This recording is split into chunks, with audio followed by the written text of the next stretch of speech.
Hi, I'm Leslie Sumner, and I am here to share with you as a consultant for our district about bridging the achievement gap between white and minority students, which I believe is possible if educators in our district are willing to shift their old ways of thinking and learn from the research-based intervention strategies which I will be sharing with you today. Our schools need to be held responsible for improving our student performance and increasing these levels of achievement. In order to do so, it's important to recognize the contributing factors. Let's take a look at those. Low socioeconomic status, lack of parental investment, teacher bias, discrimination, and low expectations, as well as a lack of advanced instructional opportunities such as advanced placement courses, enrichment, and gifted courses.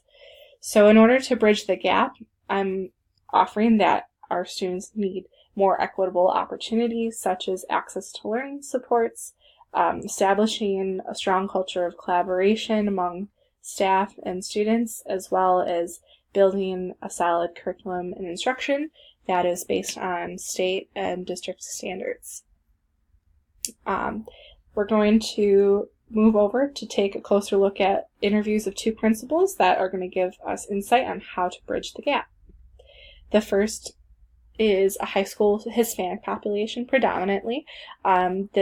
These interview responses are inspired by a study conducted by the U.S. Department of Education in 2005.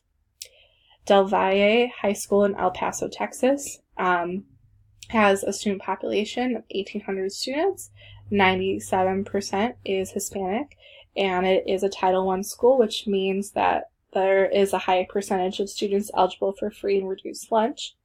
The principal admits that there is an achievement gap when looking at the high school's Hispanic population to non-minority population at the state level.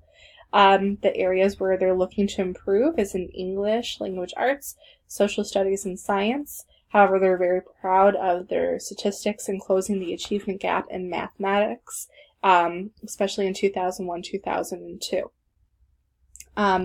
In order to close the achievement gap, the school has moved to alternative scheduling with an A-B block schedule, which means that there's about 3 or 4 longer class periods a day as opposed to the traditional 7 or 8 periods a day.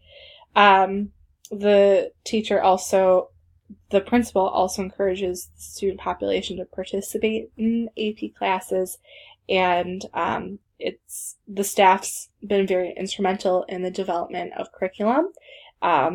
These have all worked together in closing the achievement gap, especially for mathematics.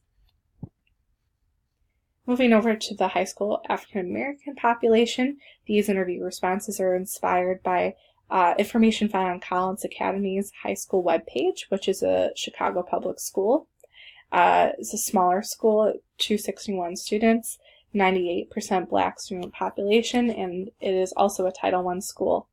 There is a large achievement gap when comparing the results of SAT performance levels. The state's average is 25%, and the school's population meets the standards for math and English language arts, only 4%. However, this principal has been very dedicated to her students over the last couple years in her new position as principal, and she very much so values social emotional learning and preparing students for college and career readiness. In order to do so, she's worked on student retention and decreased the discipline infractions by 80%, which is really impressive. And she's extremely honored by teachers' dedication and support of the students, in saying that the senior class this year, 100% of the students have been accepted into a college, which is phenomenal, and 70% are currently enrolled. This all works together, empowering students and challenge them to be the best that they can be, and that they are ready and empowered to be in college education. This is the first intervention strategy, which is learning supports. Teachers and school counselors can encourage minority students to enroll in rigorous classes through open enrollment or targeted outreach. Teachers should provide support for students through study skills, tutoring before and after school, so that students can become more proficient in these areas. Removing remedial classes is important, as well as offering these AP and honors courses. The second intervention strategy is establishing a culture of collaboration, which should be structured in a school to benefit the needs of students and to reduce the achievement gap. By placing importance to meet together as a staff, administration can share the pressing needs of the school population, analyze data, receive feedback, implement new strategies, and reflect on the best instructional practices. When teachers have support from one another during set plan times, they can work together to problem solve, challenge, and establish a culture of success and mutual trust. Moving on, third intervention strategy is analyzing the curriculum and instruction, and establishing a strong curriculum school-wide is a critical component in order for teachers to bridge the gap between white and minority students. Comparing the data between the state, district, and school levels can guide how to best structure the curriculum, and giving assessments to gauge what the students know and are able to do can better inform teachers to start integrating new instructional strategies to meet the standards. Offering more time also aids teachers to meet the academic needs of students, and by choosing and engaging teaching techniques, educators can make their content area more relevant and meaningful, which is ultimately more motivating to students' success. Also, using technology more frequently also has a lot of positive influences. To sum it up, education is a fundamental right for all students, no matter what their background is. Education has the ability to empower every one of us.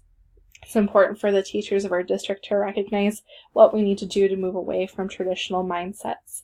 If we want to close the achievement gap, it starts with having a growth mindset. We will continue to hold high and consistent expectations for all of our staff and students. Implementing each of these research-based strategies will help us to bridge the gap and ensure our students' success. Thank you.